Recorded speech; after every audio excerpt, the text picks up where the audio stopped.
गिरिराज गोवर्धन ने 7 दिनों तक अच्युत के कमल के हाथ पर मधुमक्खी की तरफ विश्राम किया। वे श्री हरि और श्री हरि के प्रिय पार्षदों को फल, मूल और गुफाएं प्रदान करके उनकी कुशलता से सेवा करते हैं। मैं अपना सिर झुकाता हूँ और उस गोवर्धन पर्वत को प्रणाम करता हूँ।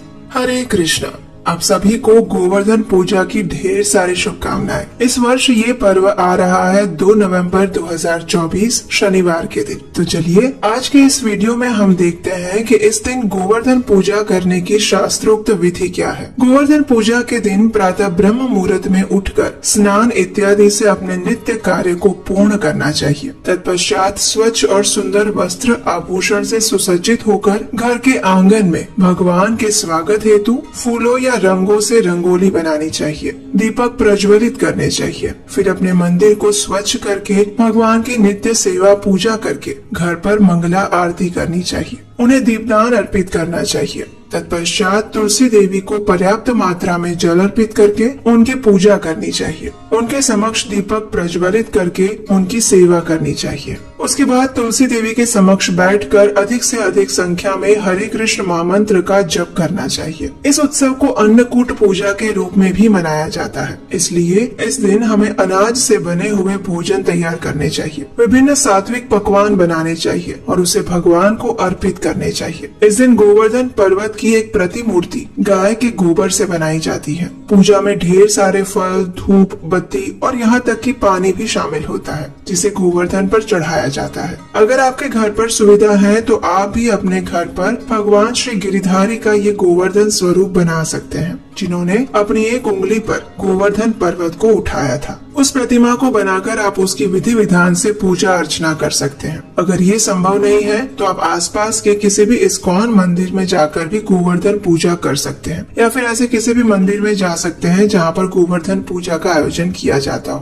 प्रत्येक वर्ष इस्कॉन के सभी मंदिरों में गोवर्धन पूजा धूमधाम से मनाई जाती है, जहाँ पर चावल या फिर सूजी के हलवे का एक विशाल गोवर्धन पर्वत बनाया जाता है। उन्हें 56, 108 या 1008 भोग लगाए जाते हैं। गोवर्धन पर्वत को फल, फूल, पत्ते और अन्य भोग अर्पित करते हुए कीर्तन करते हुए उनकी पूजा करनी चाहिए। गोवर्धन की पूजा पर उनकी प्रदक्षिणा अवश्य करनी चाहिए। गोवर्धन पर्वत की पूजा के समय दूध, दही, गंगा जल, मधु और पतासे इत्यादि से बने प्रसाद को गोवर्धन को अर्पित किया जाता है। साथ ही भगवान को अन्नकूट भोग लगाया जाता है। अन्नकूट में कई तरह के सात्विक व्यंजन और मिठाइयाँ अर्पित की जाती हैं। इस दिन यदि आपके लिए संभव है तो आप अधिक से अधिक 56 भोग भी बना सकते हैं। इसमें आप सात्विक और बिना लहसुन प्याज से बने हुए अन्न युक्त विभिन्न पकवान और भोजन पदार्थ बना सकते हैं। उन सभी में तुलसी पत्र रखकर गिरिराज गोवर्धन को अर्पित कर सकते हैं और बाद में उसे प्रसाद रूप में वितरित कर सकते हैं। गोवर्धन पूजा के साथ साथ गायों की पूजा का भी विशेष महत्व बताया गया है। इसलिए इस दिन सुबह गायों को नहलाया जाता है, उन्हें माला पहनाई जाती है और गौशाला में जाकर उनकी पूजा और सेवा की जाती है। भगवत गीता में भगवान श्री कृष्ण अपने भक्तों को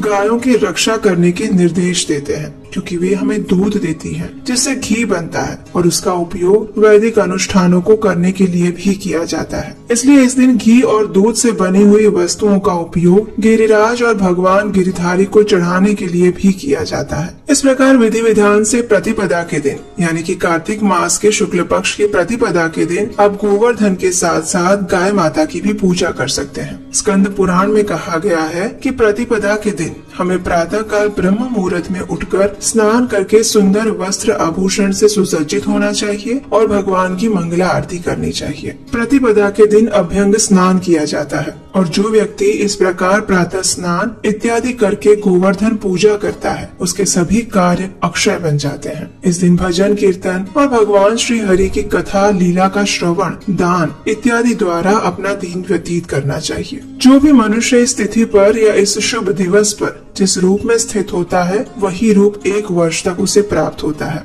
इसलिए इस दिन प्रयास करना चाहिए कि अधिक से अधिक अपने आध्यात्मिक जीवन में वृद्धि करने वाले कार्य करने चाहिए। इस दिन मंगलमय उत्सव भी मनाना चाहिए और अधिक से अधिक हरे कृष्ण महामंत्र का जप करना चाहिए। गुजराती नव वर्ष अनुसार ये नए साल का पहला दिन होता है, इसलिए इस पहले दिन प्रयास करना चाहिए कि ऐसे कार्य करें जो आप संपूर्ण वर्ष दौरान करना चाहते हैं। इसलिए इस नए साल के दिन प्रातः काल ब्रह्म मुहूर्त में उठना चाहिए, भगवान के अधिक से अधिक हरे कृष्ण महामंत्र का जप करना चाहिए, भगवत गीता और श्रीमद् भागवतम का पठन करना चाहिए। जितना भी आपके पास समय हो उतना करना चाहिए, लेकिन अवश्य करना चाहिए। इस दिन वैष्णवों की और गायों की सेवा भी करनी चाहिए। इस प्रकार गोवर्धन पर्वत की पूजा करके देवताओं, सत्पुरुषों और सामान्य जनों को संतुष्ट करना चाहिए। जरूरतमंद व्यक्तियों को भोजन, वस्त्र और अन्न देना चाहिए। विद्वानों को दृढ़ता पूर्वक वस्त्र, तांबूल आदि देकर प्रसन्न करना चाहिए। जैसा कि हम सब जानते हैं, भगवान श्री कृष्ण ने मात्र 7 वर्ष की आयु में ही गोवर्धन को अपनी उंगली पर उठाकर सभी वृंदावन वासियों की रक्षा की थी। उन्हें ये गोवर्धन पर्वत क्यों उठाना पड़ा, ये तो हम सब जानते ही हैं, क्योंकि सभी वृंदावन वासियों का मानना था कि वर्षा देवराज इंद्र के द्वारा ही भेजी जाती है और इसलिए उनकी प्रसन्नता के लिए प्रत्येक वर्ष विभिन्न वस्तुएं अर्पित करके उन्हें प्रसन्न करना चाहिए। लेकिन भगवान श्री कृष्ण ने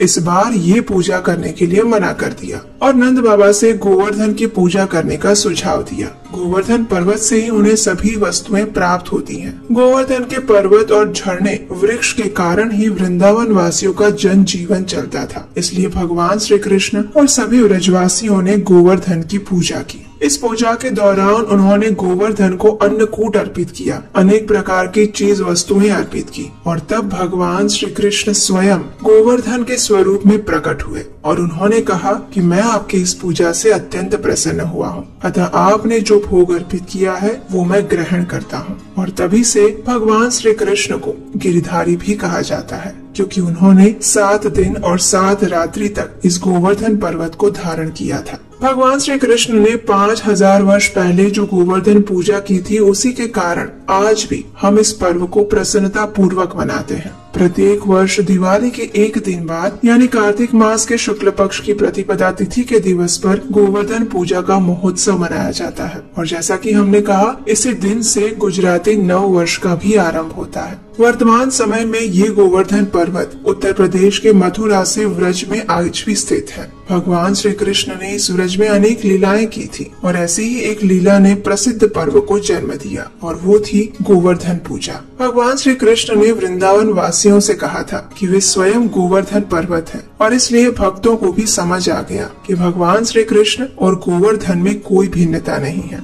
इसलिए उन्होंने गोवर्धन की पूजा वैसे ही की जैसे वे भगवान श्री कृष्ण की करते हैं। कार्तिक मास के शुक्ल पक्ष की इस प्रतिपदा तिथि को वैष्णवी तिथि भी कहा जाता है। जो भी मनुष्य इस दीपोत्सव और मंगल कामना से समस्त मनुष्यों को सब प्रकार से आनंद देने वाले गोवर्धन पर्वत की पूजा करते हैं, उन्हें दान, भोग, सुख और बुद्धिमान कुल का आनंद मिलता है। उनका संपूर्ण वर्ष सुख पूर्वक व्यतीत होता है। प्रतिपदा और अमावस्या के योग में गौ क्रीड़ा भी श्रेष्ठ मानी गई है। इस दिन गायों को अच्छी तरह घास आदि खिलाना चाहिए, उनकी पूजा करनी चाहिए, आभूषण पहनाकर उन्हें नगर से बाहर ले जाना चाहिए, उन सभी की आरती करनी चाहिए। ऐसा करने से मनुष्य सभी पापों से मुक्त हो जाता है। इस दिन गाय या बैल से कोई भी बोझ वहन करने वाला भारी कार्य नहीं करवाना चाहिए। यहाँ तक कि कई स्थानों पर इस दिन गायों का दूध भी नहीं निकाला जाता। तो ये थी आज की हमारी गोवर्धन पूजा विधि। हमें आशा है कि हमारे द्वारा दी गई जानकारी आपको उपयुक्त लगी होगी और ऐसी ही वैदिक और प्रमाणभूत कथा